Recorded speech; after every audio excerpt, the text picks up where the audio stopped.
Avec Hélène Frade, bien sûr. Bonjour Hélène. Bonjour Pauline. L'élection de Liz Truss à la tête du Parti conservateur au Royaume-Uni, c'est la une de quoi? C'est la une de toute la presse britannique, évidemment, qui cite d'ailleurs son discours hier devant les militants conservateurs.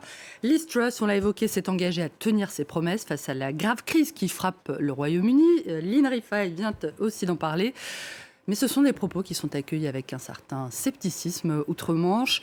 Same old Tories, toujours les mêmes vieilles histoires, les mêmes vieux conservateurs, soupire le Daily Mirror, tandis que le Daily Mail annonce que lorsque l'heure est grave, arrive la femme providentielle. Le tabloïd assurant même que depuis Margaret Thatcher, aucun Premier ministre n'a été confronté à une crise aussi grave. Liz Truss, pas encore désignée officiellement par la reine Elisabeth II, mais déjà sous pression. Truss face à une course contre la montre. The Independent fait état à la fois de sa promesse de présenter un plan énergétique dès les jours à venir et de l'avertissement des Tories qui ont prévenu que Truss n'aurait que quelques mois pour sauver le Parti conservateur avant les prochaines élections. Liz Truss et les conservateurs, c'est à voir aussi dans le dessin de Morton Moreland pour The Times, qui représente, on le voit, les militants portant des masques, des smileys au sourire pour le moins crispé. La future locataire de Downing Street qui disparaît presque derrière les gros colis qui lui sont livrés.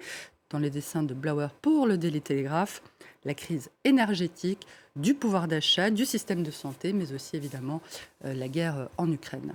Quelle réaction dans la presse européenne? Tout comme la presse britannique, les quotidiens européens sont divisés et comparent Liz Truss à feu Margaret Thatcher, notamment le journal français La Croix, qui voit en elle, on le voit, une nouvelle dame de fer. La référence à la papesse de l'orthodoxie libérale donne évidemment des sueurs froides à la gauche, l'humanité estimant même que la guerre sociale est déjà déclarée.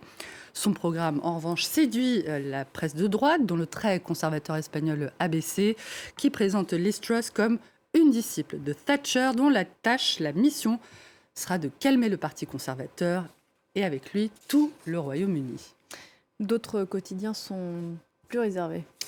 Alors oui, le quotidien suisse Le Temps précise que effectivement, si l'on y regarde... Comparaison n'est pas raison, Hélène. Exactement, et que la nouvelle Première ministre aurait fait preuve d'une souplesse jusque-là, notamment sur le Brexit, auquel elle était d'abord opposée avant de le défendre, on le sait, bec et ongle.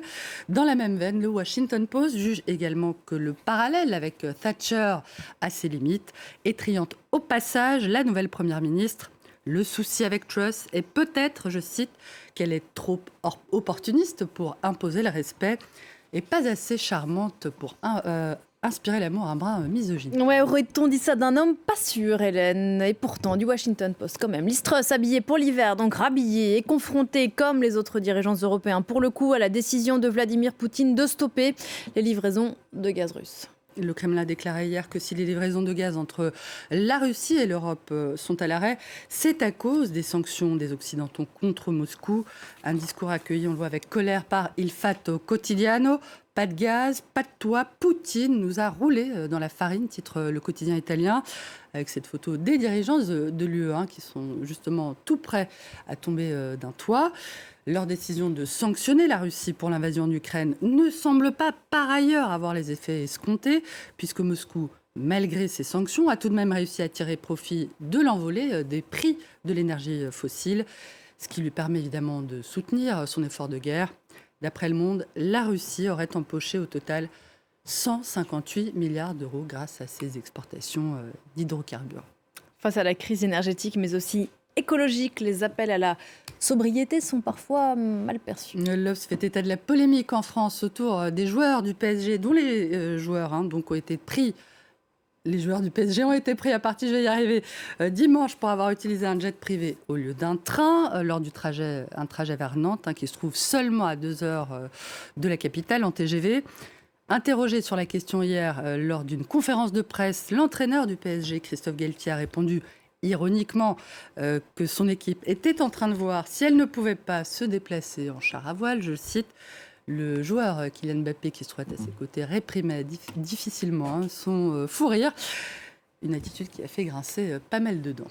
Des dents, Hélène, aux fines bouches en Italie. Le débat s'est enflammé sur un autre sujet aussi important que le foot, au moins la cuisson des pâtes. Le physicien Giorgio Parisi, qui est lauréat du prix Nobel de physique, donc, a provoqué en effet les foudres de chefs italiens pour avoir osé exhorter ses compatriotes à économiser le gaz en l'éteignant pour la cuisson des pâtes.